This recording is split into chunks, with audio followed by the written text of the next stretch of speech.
ভাবিয়ে শোনো, আবেগে লোকাল ভাষা বুঝলা গেছি। ডায়লগটা হওয়া ছিল এরকম, দুলাভাই আইরায় বাংলাদেশ খাফরায়, বাংলাদেশ আশ্রয়, মানে সিলেটি ভাষা এরকমই হয়। একটা ডায়লগ শোনাচ্ছি, দুলাভাই আসছে রাজপথ কাঁপছে, দুলাভাই আসছে রাজপথ কাঁপছে, ঈদ ঈদ লাগছে, দুলাভাই আসছে খুশি খুশি লাগছে, দুলাভাই আসছে ঈদ ঈদ লাগছে, দুলাভাই আসছে। নিশ্চয়ই শুনেছেন। এখন এই ভিডিওটি নিয়ে বেশ কিছু বিতর্ক তৈরি হয়েছে যে তারেক রহমান অথবা বাংলাদেশের রাজনীতিতে হয় কি যে যারা নেতা বাপেরও ভাই হয়, ছেলেরও ভাই হয়। আপনি দেখবেন লোকাল এলাকার এমপি অথবা যারা নেতৃস্থানীয় ব্যক্তি থাকেন তাদেরকে আমরা সবাই গণহারে ভাই বলি, আব্বাওজারে ভাই বলে, আমরাও ভাই বলি। কিন্তু তারেক রহমানকে দুলাভাই ডাকা এরা কারা? আবার ভাষাগত দিক থেকে এখানে শুদ্ধ ভাষা ব্যবহৃত হয়েছে। আমার ধারণা তারেক রহমানের বাংলাদেশ প্রত্যাবর্তন উপলক্ষে বা স্বদেশ প্রত্যাবর্তন উপলক্ষে সারা বাংলাদেশ থেকে মোটামুটি অর্ধ কোটি বা 1 কোটি প্লাস মাইনাস মানুষের কিন্তু একটা সমাগম ঘটবে 300 ফিটে। তো তার ঠিক আসার আগদিন থেকে যেখানে মঞ্চ প্রস্তুত করা হচ্ছে এর আশেপাশে অলরেডি সারা বাংলাদেশ থেকে নেতাকর্মীরা জড়ো হচ্ছেন। তারেক রহমানের শ্বশুর বাড়ি কোথায়?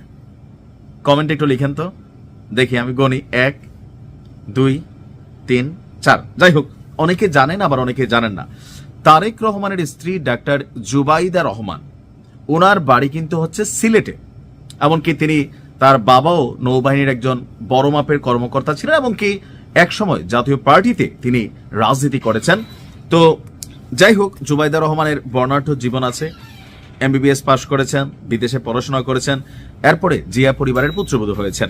তো আমার ধারণা এখানে যারা এই স্লোগানটা দিয়েছে তারা সম্ভবত তারেক রহমানের শ্বশুরবাড়ির শালা টালা, অথবা থাকে না জুবাইদা রহমানের গ্রামের বাড়ি কোথায়, আমি আসলে গুগলে সার্চ করছিলাম, ওরকম ভাবে পাইনি, জাস্ট হচ্ছে সিলেটে। তো সিলেটের মানুষরাই হয়তোবা তারেক রহমানকে, বিশেষ করে যেই গ্রামে জুবাইদা রহমানের জন্মস্থান বা ওনার বাবার বাড়ি, সেই গ্রামেরই নেতাকর্মীরা অধিকার সূত্রে জনাব তারেক রহমানকে দুলাভাই আসছে, বাংলাদেশ আসছে বা রাজপথ কাঁপছে এই ডায়লগটা দিচ্ছেন। তো যাই হোক, ভিডিও শেষে খুবই গুরুত্বপূর্ণ কিছু আমি এখানে তথ্য দিচ্ছি। নাম্বার 1, আগামীকালকে যাদের ঢাকায় কাজ আছে বেটার হচ্ছে না যাওয়া উচিত। বিশেষ করে প্রবাসীরা যারা আছেন তাদের জন্য কিন্তু সরকারের বিশেষ নির্দেশনা আছে।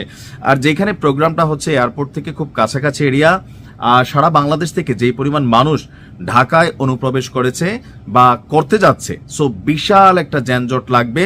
আর এই যানজট উপলক্ষে আপনি যদি ফ্লাইটের যাত্রী হয়ে থাকেন, মানে বিদেশগামী, তাহলে আপনাকে বিপদে পড়তে হতে পারে।